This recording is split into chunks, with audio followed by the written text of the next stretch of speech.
요즘 나이가 지긋하신 분들 가운데서 책을 한 권 손에 쥐고 배꼽을 잡는 그런 분들이 있습니다.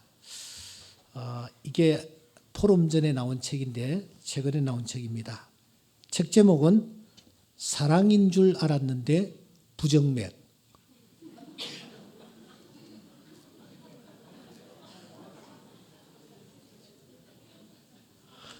이라는 제목의 책입니다. 연세 많으신 분들, 눈 흐리신 분들도 읽으라고. 글자가 굉장히 큽니다. 그러니까 글자가 굉장히 큽니다. 그러니까 그냥 연세 많으신 분들도 이 책 한 권 읽으시면은 큰 위로가 되고 도움이 되리라 그렇게 생각합니다. 일본에서 발간된 책인데 우리나라 말로 번역을 했습니다. 형식은 실버 센유 형식이라고 할 수 있습니다. 센유란 우리나라의 시조가 이렇게 딱 정형시로 되어 있지 않습니까? 마찬가지로 일본에서 센유라는 것은 5, 7, 5 총 17개의 음으로 된 짧은 시를 뜻합니다. 일본에서 전국에다가 응모를 의뢰했습니다. 그래서 많은 사람들이 이제 응모를 했는데 그 응모된 작품들 가운데서 입상한 작품들을 책에다가 실었던 것으로 알고 있습니다. 제가 일본인이 아닙니다. 또 이 책은 번역된 책입니다. 그러므로 기절초풍할 정도는 되지 않았지만 이 책장을 넘기면서 배시시 제가 몇 번이나 고개를 끄덕이며 웃었습니다. 그 중에 몇 컷만 한번 소개를 해 올리겠습니다. 노인들의 세상을 유쾌하게 담고 있는 글귀들입니다. 종이랑 펜 찾는 사이에 쓸말 까먹었네. 뭔가 쓰려고 종이하고 펜을 이렇게 준비를 했는데 뭘 쓸지 또 잊어버리는 것입니다. 개찰구 안 열려 다시 확인하니 진찰권.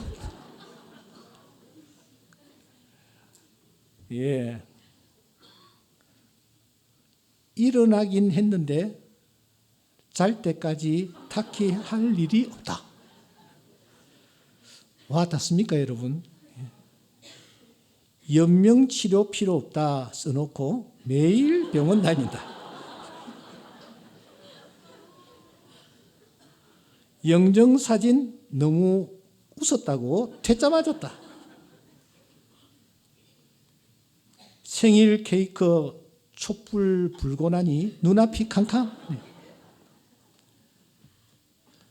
이것도 소중해 저것도 소중해 그러자 쓰레기방. 미래는 없다 말해놓고 지진 나자 제일 먼저 주댈랑. 사랑인 줄 알았는데 부정맥. 이게 도대체 무슨 말인지 제가 감이 잡히질 않아가지고 제 아내에게 이게 도대체 무슨 뜻이냐고 내가 물어봤습니다. 그러니까 제 아내가 하는 얘기가 가슴이 두근거리는 게 사랑이라고 생각했는데 그래서 그런 줄 알았는데 병원에 가서 다시 진찰을 해보니까 왜 두근거리느냐? 부정맥 때문에 두근거린다라는 겁니다. 이 정도 할까요? 몇 컷 더 소개를 할까요? 이왕 시작한 김에 제가 몇 컷 더 소개하겠습니다. 어디까지 했지 내가?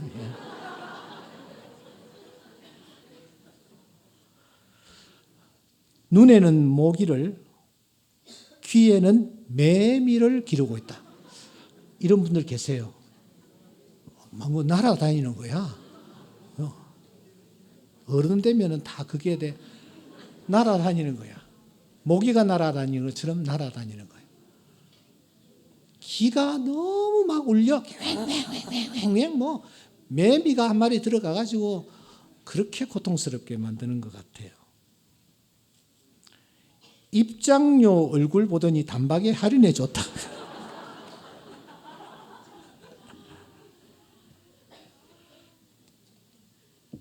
찾던 물건 겨우 발견했는데 두고 왔다.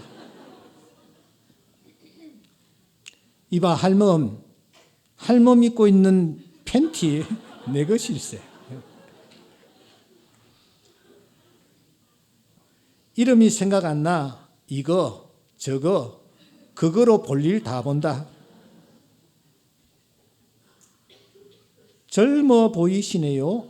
그 한마디에 모자 벗을 기회를 놓쳤다.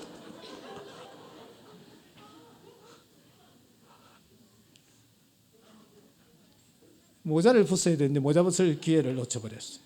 왜 그랬을까요? 예. 요즘은 대화도 틀리도 맞물리지 않는다. 심각한 정보 유출보다 오줌 유출. 연세 많으신 분들, 예. 똑같은 푸념 진지하게 듣는 것 오직 개뿐이다. 안약을 넣는데 나도 모르게 입을 헤헤 벌린다.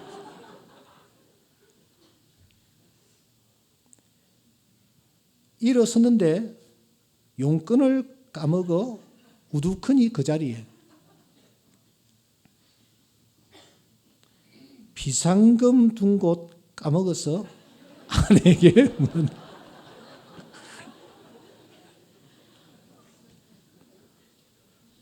경치보다는 화장실이 신경 쓰이는 관광지.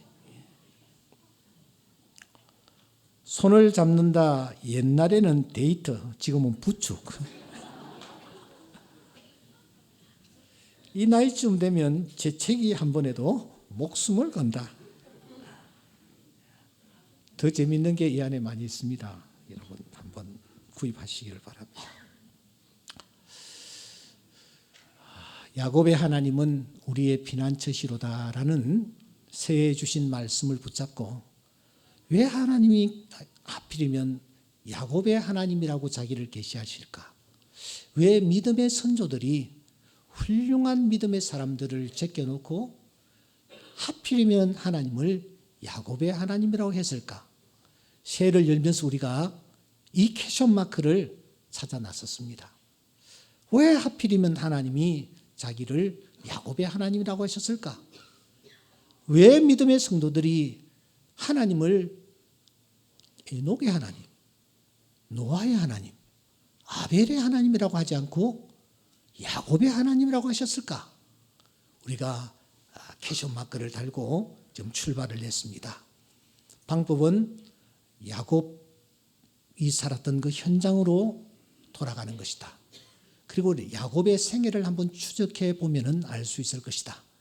그래서 야곱의 긴 생애 가운데서 사실 여러분 창세기가 50장으로 구성되어 있지만 이 창세기 50장 중에서 야곱의 행적이 가장 길게 자세하게 기록되었다는 사실을 아십니까? 그 야곱의 긴 생애 가운데서 한 5개 정도의 터닝 포인트를 우리가 잡아서 그 속에서 야곱의 하나님을 우리가 찾아 나선 것입니다. 첫째 번 터닝 포인트는 그의 출생과 관련된 내용입니다.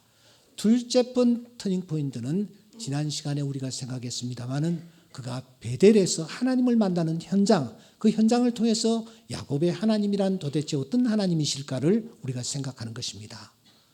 오늘은 하란에서 이제 그가 생활을 하는 그 과정을 통해서 야곱의 하나님이 과연 어떤 하나님이실까를 우리가 확인해 보려고 하는 것입니다. 야곱이 지금 하란으로 도망쳐 왔습니다. 형의 칼날을 피하여서 도망치지 않을 수가 없었던 것입니다. 그래서 그는 베델을 거쳐서 이 하란으로 왔습니다. 외삼촌이 그곳에 계셨기 때문입니다.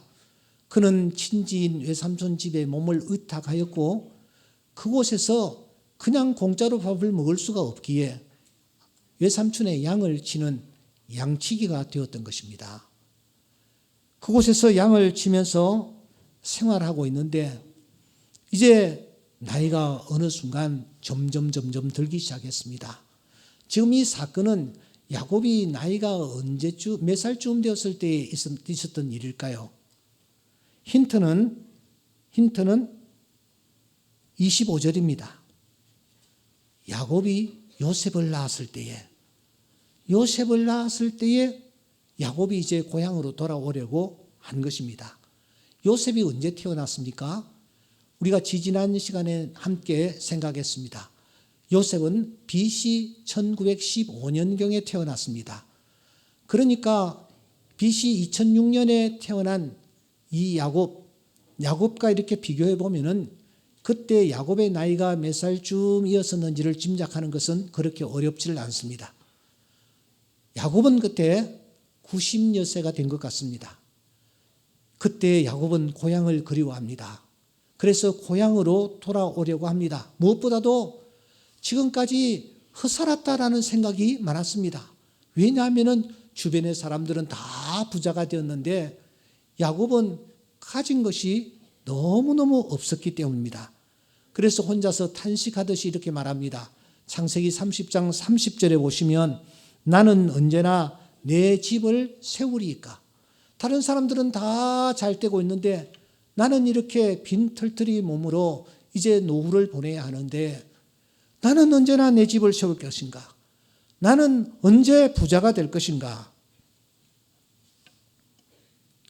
그래서 이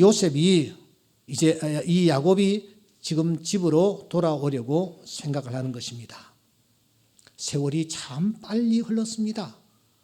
하란에서 무려 20년의 세월을 보냈기 때문입니다. 6년은 한 여인 라헬을 사랑하는 마음으로 그가 세월을 보냈습니다. 그런데 또 첫날 밤 자고 나니 자기가 원했던 여성이 아니라 자기가 전혀 생각하지도 아니했던 레아라는 여인과 첫날 밤을 보낸 것입니다. 항의를 했더니 외삼촌 라반이 말합니다. 조카, 이쪽 지방에서는 은희를 먼저 보내. 둘째를 먼저 보내는 법이 없어. 그래서 내가 은희 되는 레아를 첫날 밤 자네 신방으로 내가 들여보냈던 거야. 방법이 없습니까? 간단하지. 7년 더 여기에서 양치기 노릇을 하면은 내가 두 번째 네가 좋아하는 라헬을 주마. 그래서 이 야곱은 그곳에서 다시 생활을 하면서 7년의 세월을 보낸 것입니다. 그렇게 저렇게 세월을 보내니 20년의 세월이 흘러버렸습니다. 그 20년 세월 동안 식솔들은 늘어났습니다. 많은 축복을 받았죠. 하지만 재물은 받은 것이 없습니다. 나는 언제 내 집을 세우겠습니까? 걱정할 정도였습니다. 그래서 그는 고향으로 돌아오려고 다짐을 하는 것입니다.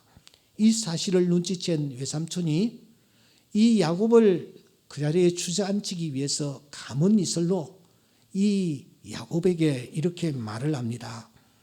여호와께서 너로 말미암아 내게 복을 주신 줄을 내가 깨달았노니 내가 나를 사랑스럽게 여기거든 그대로 있어주마. 그러면서 그는 이렇게 말합니다. 자네 품삯을 정하게. 그러면 내가 그것을 주겠네. 자네가 품삯을 얼마든지 정하면 내가 그 품삯을 다 줄 테니까 여기 머물면서 나를 위하여 우리 집에 양을 좀 쳐 달라고 부탁하는 것입니다. 이 말을 들은 야곱이 곰곰이 생각하다가 입을 엽니다. 그가 무엇이라고 말을 합니까? 내가 외삼촌의 양떼를 두루 다니며 그 양 중에 아롱진 것, 점 있는 것, 검은 것 이런 것들을 전부 가려내고 또 염소 중에 점 있는 것, 아롱진 것을 제가 가려내겠습니다. 이것을 저에게 주십시오. 그러면 그것을 제가 제 품삯으로 생각하면서 외삼촌의 양을 제가 쳐드리겠습니다. 그렇게 얘기하는 것입니다. 그러니까 이 얘기를 들은 외삼촌이 그냥 적극적으로 오케이를 합니다. 34절을 보시면 라반이 이르되 내가 너의 말대로 그렇게 하리라. 이렇게 하여 이 야곱과 라반이 이 품삯에 대해서 서로 계약을 합니다. 약조를 합니다. 사인을 하고 도장을 찍었습니다. 모든 것이 다 끝났습니다. 내용이 무엇이었습니까? 외삼촌의 양들 가운데서 점 있는 것, 아롱진 것, 이런 것들은 야곱의 품삯으로 치고 나머지 흰 색깔은 전부 외삼촌의 것으로 하도록 하십시다. 아롱진 것, 점 있는 것들은 숫자가 아주 미미하고 작았습니다. 그건 나의 품삯으로 치겠습니다. 흰색은 태어나든지 어떻든 흰색은 다 외삼촌의 소유로 하십시다. 그래서 계약을 한 것입니다. 그런데 계약을 한 그날에 35절 그날에 계약을 한 그날에 그가는 누굽니까? 그가는 누굽니까? 야곱입니까? 라반입니까? 외삼촌 라반입니다. 계약을 한 그날에 외삼촌 라반이 한마디로 얼룩덜룩한 놈들, 아롱진 것들, 이런 것들 전부 구분을 합니다. 다 모아가지고서는 또 양들 중에서 검은 것들 가려서 이 외삼촌 라반이 그 아롱진 것들, 검은 것들, 이런 것들을 전부 자기 아들들의 손에 맡겨버립니다. 아들들로 하여금 그 아롱진 것, 검은 것들을 전부 가져가게 합니다. 여기서 끝나지 않냐고 36절에 보시면 자기와 야곱 사이를 어느 정도요? 사흘길이 뜨게 만듭니다. 사흘길은 서로 교배를 할 수 없는 거리를 뜻합니다.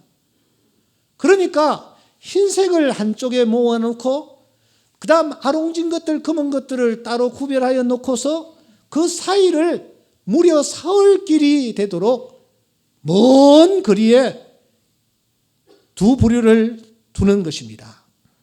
잉크도 채 마르기 전에 외삼촌은 정말 몰상식한 행동을 하고 있습니다. 신의를 깨뜨리는 것입니다. 여러분, 세상에 이런 법이 어디에 있습니까? 조금 전에 분명히 외삼촌은 아롱진 것들, 점 있는 것들은 다 너에게 주겠다고 약속했습니다. 그런데 그 주겠다는 약속을 깨뜨린 채 자기 아들들에게 그 아롱진 것들, 점 있는 것들을 다 맡겨버립니다. 그러면 여러분, 지금 이 야곱이 자기 손에 쥐고 있는 것, 자기의 눈에 보이는 것들은 한마디로 어떤 색깔들 뿐입니까? 어떤 색깔들 뿐입니까? 예, 흰 색깔밖에 없는 것입니다.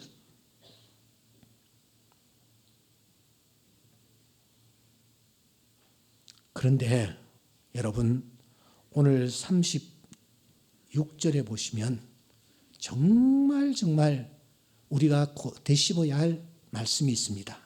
우리 다 같이 한번 읽어보겠습니다. 시작. 야곱은 어떻게 해요?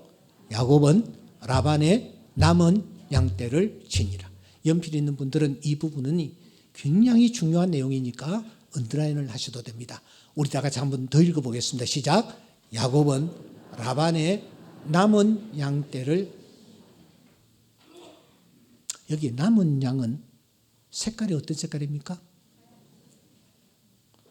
혼돈하지 말고 어떤 색깔입니까? 흰색입니다. 누가 그 흰색의 양을 친다고 말합니까? 야곱이 치고 있다 말합니다. 여러분, 야곱은 어떤 색깔의 짐승이 태어나야만 합니까? 점 있는 것과 아롱진 것이 태어나야 합니다. 흰 색깔은 아무리 태어나도 소용이 없습니다. 그것은 내 것이 아니고 외삼촌 라반의 것이기 때문입니다.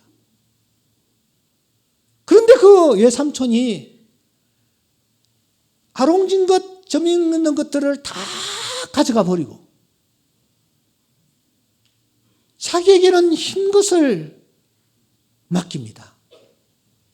만일 이런 상황이 내 앞에 전개된다면 저는 어떤 반응을 보였을까요? 여러분들 앞에 이 상황이 펼쳐졌다면 여러분들은 이 부당한 대우 앞에서 어떤 액션을 취했을까요? 아마 모르긴 하지만 이때 저는 화를 엄청나게 냈을 것 같습니다. 아니 외삼촌, 이럴 수가 있습니까? 조금 전에 외삼촌하고 제하고 약조를 했습니다. 아롱진 것들, 점 있는 것들 저의 품삯으로 쳐주시겠다고 약속하지 않았습니까? 그런데 어떻게 점 있는 것들, 아롱진 것들 다 외삼촌의 자녀들에게 다 줘버리고 나에게는 흰 색깔 이것만 나에게 맡기는 것입니까? 그러면서 저는 아마 화를 내며 지금까지 약속했던 것, 약조했던 것 다 무효입니다. 저는 제가 계획한 대로 제 고향으로 돌아가겠습니다. 예, 삼촌, 그렇게 살면 되지 않습니다. 하고 한마디 던지고서는 자녀들 데리고 가족들 데리고 고향으로 돌아왔을 것 같습니다. 그런데 여러분, 이 야곱이라는 사람이 36절에 어떤 태도를 취하느냐? 야곱이 라반의 남은 양떼를 어떻게 돼요? 치고 있다는 것입니다. 우리는 여기에서 그냥 넘어갈 수가 없습니다. 이 말씀을 놓고 우리가 깊이 묵상하면서 성령께서 오늘 우리에게 특별히 야곱의 하나님은 나의 피난처시로다라고 고백하며 나아가는 우리들에게 하나님이 주시는 메시지가 무엇인가? 이것을 우리가 발견하고 넘어가야 되겠습니다. 여러분, 야곱이 남은 양떼를 치니라라고 했는데 이 액션 자체도 굉장히 의아합니다. 어떻게 이렇게 할 수 있었던가? 그런데 이어지는 말씀은 더 우리를 의아하게 만듭니다. 37절을 보십시오. 앞을 보시면서 읽으십시다. 시작. 야곱이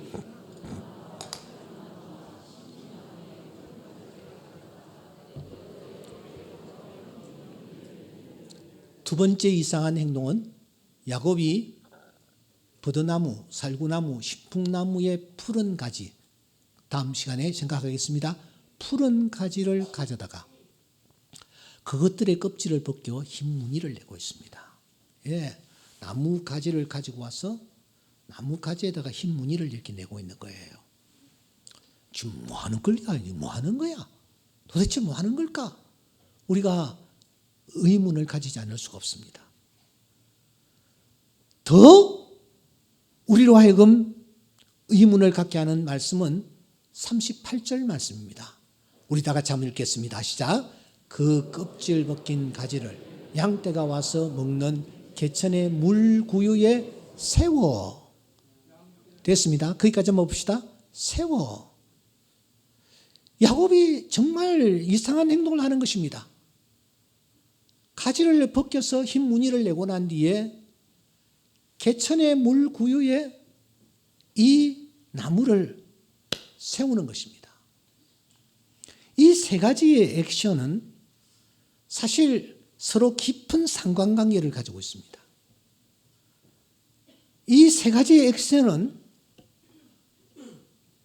목동인 야곱이 취할 행동이 아닙니다. 그런데도 그는 남은 양떼를 치는 것입니다. 이 바보 같은 액션이 어디에 있습니까? 흰 무늬를 내고 있는 것입니다. 그리고 그것을 나무에 세우는 것입니다. 오늘 이 스토리를 여러분들과 함께 집중적으로 나누려고 생각을 합니다만은 이 세 가지를 다 나누기는 좀 힘들 것 같아요. 모자라면은 다음 시간에 우리가 그 다음 부분을 함께 나누겠습니다. 제일 먼저 이 야곱의 이상한 행동, 남은 양떼, 흰 양떼를 몰고 저 들으로 나아가는 것입니다. 여러분, 그가 지금까지 이 하란에서 양을 쳤습니다. 양을 쳤는데 양을 친 이유가 무엇이었습니까? 양을 친 이유가 무엇이었습니까? 단지 라헬이라는 여인을 아내로 맞이하기 위한 목적이었습니다. 아내가 라헬이었으면 좋겠다 하여서 그가 쏟고 또 쏟으면서 그가 지난 세월을 보낸 것입니다. 그러면 이 외삼촌하고의 약속이 어떻게 되느냐? 7년을 지나면 아내 주마 쏘갔어요. 그또 7년을 지나면 내가 진짜 주마 해가지고 그가 양을 치게 된 것입니다. 그러니까 양을 어떻게 쳐야 되느냐? 그런 것은 아무 소용이 없습니다. 7년만 채우면 되는 것입니다. 왜? 외삼촌과 함께 7년이라는 세월을 약속했기 때문입니다. 야곱이 7년을 채우고 있습니다. 그러면서 야곱이 어떤 태도로 양을 쳤습니까? 어떤 태도로 외삼촌의 집에서 양을 길렀습니까? 야곱이 눈가림식으로 했을까요? 7년이라는 세월, 그리고 7년이라는 세월을 보내면 된다 하는 그런 생각으로 일을 했던가요? 마지못해 하루하루를 그가 양떼를 이끌고 들판으로 나갔습니까? 자기 신세 타령만 하고 있었을까요? 이런 질문에 대하여 오늘 36절의 말씀은 강한 메시지를 줍니다. 그러지 않았다라는 거예요. 세월만 보내려고 야곱이 살지 않았다라는 것입니다.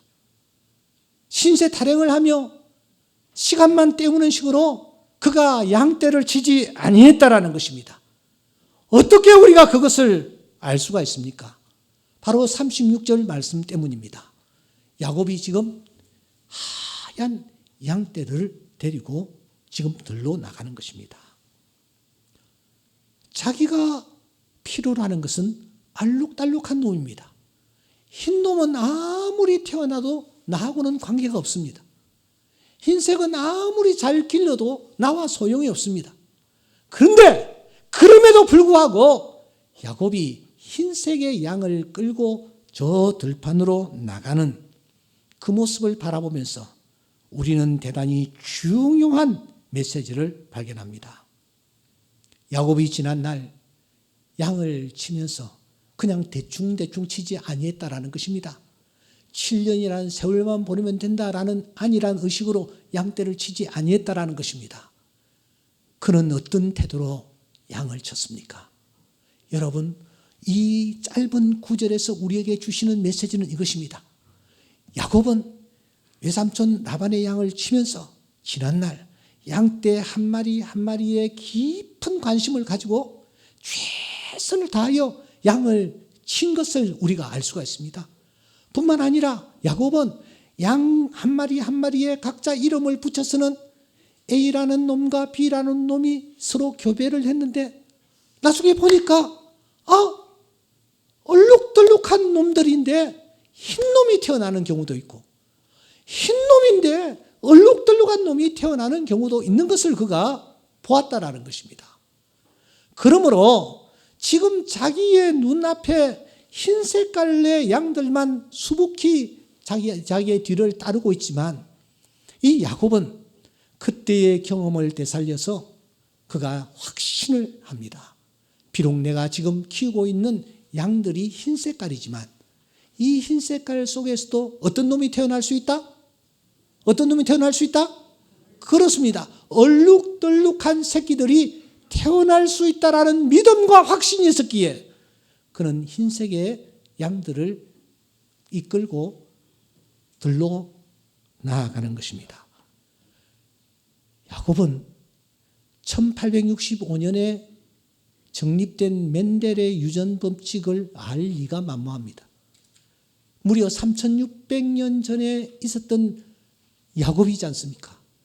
그러므로 멘델이 발견한 우열의 법칙, 분리의 법칙, 독립의 법칙을 알 리가 만무합니다. 멘델은 완두콩을 통하여서 놀라운 유전의 법칙을 발견하지 않았습니까? 생물의 서로 다른 형질은 유전인자에 의해서 결정되어지는데 특히 교접에 의해서 생긴 잡종은 제1대에서는 우성 형질만 나타나지만 열성 형질은 그때 잠재하고 있다. 하지만 2대에 와서는 우성 형질과 열성 형질이 완전 분리되어 3대1 혹은 1대 2대1로 나타난다. 이런 충격적인 사실을 발견했습니다. 쉽게 말씀드려서 흰놈들이지만 그 안에는 알록달록한 유전자가 들어있기 때문에 그 다음 대에서는 알록달록한 새끼들도 태어날 수 있다. 지금 알록달록하지만 이 알록달록한 놈들끼리 교배가 되었을 때 그 안에서 흰색의 양들이 태어날 수 있다. 이 사실을 이 야곱이 양을 치는 과정에서 스스로 어렴풋이 발견한 것입니다. 그러므로 야곱은 비록 외삼촌 라반이 흰색의 양들을 자기에게 맡겼을지라도 이 흰색 속에 내가 필요로 하는 얼룩덜룩한 놈들 태어날 수 있다 하는 믿음으로 그가 지금 양을 몰고 나가는 것입니다. 사랑하는 성도 여러분, 우리가 삶의 현장에서 세상을 살아갈 때에 우리 눈앞에는 흰색만 보일 때가 많습니다.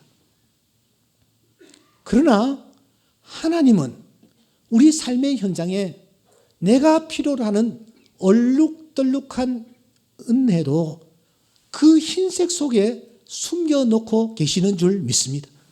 우리가 이 사실을 기억하며 삶의 현장으로 나아갈 때에 내 믿은 대로 될지어다 말씀하시는 하나님께서 우리에게 이런 은혜를 베풀어 주실 줄 믿습니다.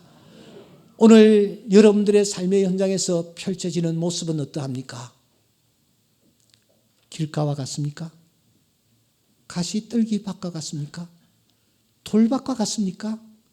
그러나 하나님이 역사하시면 그 길가가 옥토가 되며, 할렐루야, 돌밭도 옥토가 되며 가시떨기 밭도 옥토가 될 줄 믿습니다. 하나님은 우리 육신의 눈으로 볼 수 없는 중요한 은혜들을 그리고 축복들을 우리 삶의 현장에 묻어놓고 계시는 줄 믿습니다. 마태복음 25장 44절 말씀을 기억하십니까? 천국은 마치 밭에 감추인 보화와 같으니 사람이 이를 발견한 후 숨겨두고 기뻐하며 돌아가서 자기의 소유를 다 팔아 그 밭을 사느니라. 오늘 우리의 삶의 현장에 하나님께서 보화를 감추어 놓고 계십니다. 우리가 최선을 다할 때에 하나님께서 그 보화의 주인공이 되게 하시는 줄 믿습니다. 이 하나님을 우리가 신뢰하면서 나아가는 것입니다. 그때에 하나님은 우리 삶의 현장에 숨겨두었던 보화를 발견할 수 있는 은혜를 입혀 주시는 것입니다. 다윗을 기억하십니까? 이 다윗이 지금 베들레헴 들녘에서 양을 치고 있습니다. 형들은 어디에 있습니까? 전부 다 베들레헴에 있는 아버지 이새의 집에 머물고 있습니다. 이들은 전부 목욕 재개를 하고 지금 사무엘 선지자와 함께 인터뷰를 하려고 하는 것입니다. 인터뷰를 마치면 이스라엘의 왕이 되는 것입니다. 그러므로 모두 다 잘난 체하면서 거드름을 피우며 제대로 의관을 갖추어 있고 지금 이 사무엘과 같이 지금 인터뷰를 하고 있는 것입니다. 그런데 하나님은 아니다. 엘리야 아니야. 아비나답 아니야. 삼마 아니야. 하나님이 아니라고 하십니다. 마지막에 사무엘이 묻습니다. 자식들 이것뿐이요? 아닙니다. 말죄가 하나 있기는 한데 그 녀석은 내가 볼 때도 인물이 아닙니다. 그래서 제가 양치로 보냈습니다. 우리는 여기에서 다윗의 소년 시절을 우리가 충분히 짐작할 수 있습니다. 그는 부모님으로부터 왕따를 당했습니다. 형제들로부터도 인정을 받지를 못했습니다. 너 같은 자식은 가서 양이나 쳐. 너는 그릇이 아니야. 그 아버지의 양을 이 다윗이 치고 있는 것입니다. 그런데 그 들녘에 일이 터졌습니다. 사자가 왔습니다. 곰이 왔습니다. 양 새끼를 물어갑니다. 아버지의 양 새끼입니다. 아버지의 양 새끼입니다. 그 아버지가 누굽니까? 자기를 그렇게 인간 취급하지 않는 아버지입니다. 그 아버지의 양 새끼를 물어가는 것입니다. 그때에 이 다윗이 어떤 태도를 취합니까? 이어지는 말씀입니다. 그는 이 짐승을 따라가서 그 입에서 새끼를 건져냅니다. 그것이 일어나 이 다윗을 해하고자 하면 그 수염을 잡고 뒹굴었습니다. 사랑하는 여러분, 한 마리의 양을 위해서 자기의 생명을 던지는 것입니다. 이 모습을 바라보는 분이 계셨습니다. 하늘에 계신 하나님이십니다. 그 하나님께서 이렇게 충실하고 신실하며 자기 일에 최선을 다하던 다윗을 저 들녘에서 불러오셔서 이스라엘의 위대한 왕으로 세워주신 줄 믿습니다. 하나님께서 다윗에게 보화를 숨겨놓고 계셨습니다. 그 보화를 하나님께서 발견할 수 있도록 은혜를 베풀어 주신 것입니다. 저는 몇 해 전에 분당에 위치한 분당 우리 교회 주일 1부, 2부, 3부 설교를 한 적이 있습니다.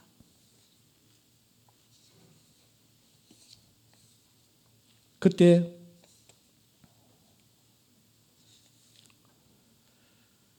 저는 그 자리에서 이런 얘기를 했습니다. 내가 사랑의 교회에 있을 때에 사랑교회 담임이신 옥한음 목사께서 어느 날 나에게 이런 말씀을 하셨더라. 너 이 목사 세 사람을 한번 앞으로 유의해 보아라. 앞으로 하나님 나라를 위해서 귀하게 쓰임 받을 거야.